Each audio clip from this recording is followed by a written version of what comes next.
Little champ, কেমন আছো তোমরা? নিশ্চয়ই অনেক অনেক ভালো আছো। আজকে আমি তোমাদের জন্য নতুন আরেকটা ভিডিও নিয়ে চলে আসলাম। এর আগের ভিডিওগুলোতে আমরা আকার যোগে শব্দ গঠন করেছিলাম, হ্রস্বইকার যোগে শব্দ গঠন করেছিলাম। আজকে আমরা দীর্ঘইকার যোগে শব্দ গঠন করব। কেমন? তাহলে আর দেরি না করে চলো শুরু করে দেই। দীর্ঘইকার যোগে কি কি শব্দ হতে পারে বলো তো দেখি। শীত হতে পারে। শীত মানে কি? অনেক ঠান্ডা, তাই না? শীত। তালব্য শয়ে দীর্ঘইকারে শি। আমি তালব্য স লিখলাম, এবার দীর্ঘইকারটা দিয়ে নিচ্ছি। তালব্য শয় দীর্ঘইকারে শি ত। শীত। শীত মানে অনেক ঠান্ডা, বা ঠান্ডার দিনকে বলা হয় শীতের দিন, তাই না? আচ্ছা, আর কি হতে পারে? গীত হতে পারে। গীত মানে কি? গান। গীত। গয়ে দীর্ঘ ইকারে গি, গয়ে দীর্ঘ ইকারে গি ত। গীত। গীত মানে গান। ঠিক আছে, আর কি হতে পারে বলো তো দেখি।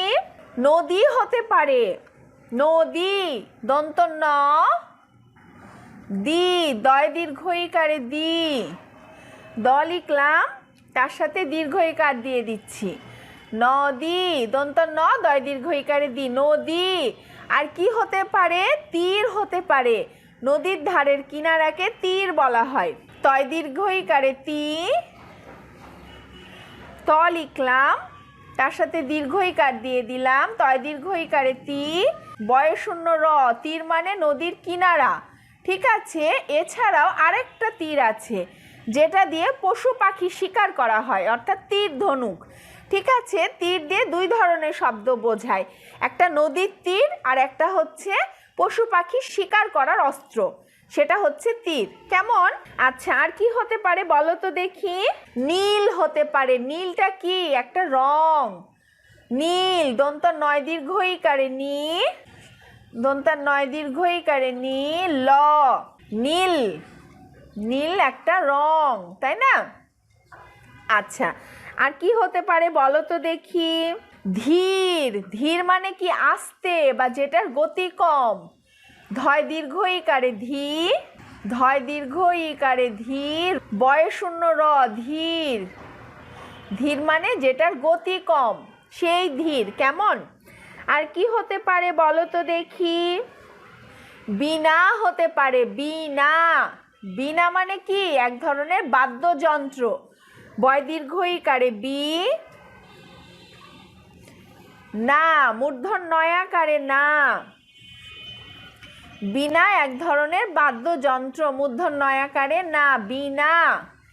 বীণা এক ধরনের বাদ্যযন্ত্র। ঠিক আছে, আর কি হতে পারে?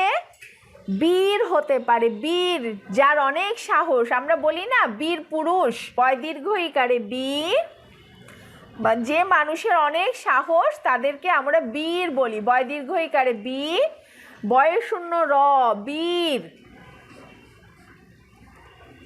ঠিক আছে, আর কি হতে পারে বলো তো দেখি। কি মনে পড়ছে? মামি হতে পারে, নানি হতে পারে, দাদি হতে পারে। আচ্ছা, আমি মামি লিখছি। মামি। মা ময়াকারে মা, মি। ময় দীর্ঘ ইকারে মি, মামি। ময় দীর্ঘ ইকারে মি, মামি। ঠিক আছে, আর কি হতে পারে? নানি। নানি। তোমরা তো সবাই নানি, মামি, দাদি এদেরকে চেনো, তাই না? নানি। দন্ত নয়াকারে না, দন্ত নয় দীর্ঘ ইকারে নি। নানিটা কে হন? আমাদের মায়ের যিনি মা, তাকে আমরা নানি বলি। নানি। আর কি হতে পারে? দাদি হতে পারে। দাদি।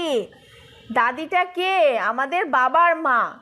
দাদি। দয়াকারে দা, দয় দীর্ঘ ইকারে দি, দাদি। আর কি হতে পারে বলো তো দেখি।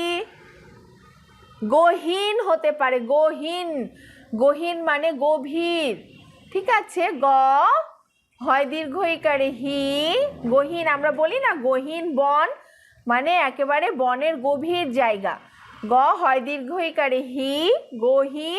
দন্তন্য গহীন মানে গভীর, ভেতরের জায়গা। ঠিক আছে, তাহলে আমরা দীর্ঘইকার যোগে কি কি শিখলাম? শীত, গীত, নদী, তীর, নীল, ধীর, বীণা, বীর, মামি, নানি, দাদি, গহীন। সো মাই লিটল চ্যাম্প, তোমরা অবশ্যই দীর্ঘইকার যোগে শব্দগুলো বাসায় প্র্যাকটিস করে নিবে। এরকম দীর্ঘইকার যোগে তোমরা অনেক অনেক শব্দ পাবে, এগুলো প্র্যাকটিস করতে থাকবে, তাহলে বাকি যে শব্দগুলো তোমাদের সামনে আসবে সেগুলো তোমরা খুব সহজেই চিনে ফেলতে পারবে এবং পড়তে পারবে, উচ্চারণ করতে পারবে। কেমন? আজকে এ পর্যন্ত, সবাই ভালো থেকো, টাটা, বাই বাই।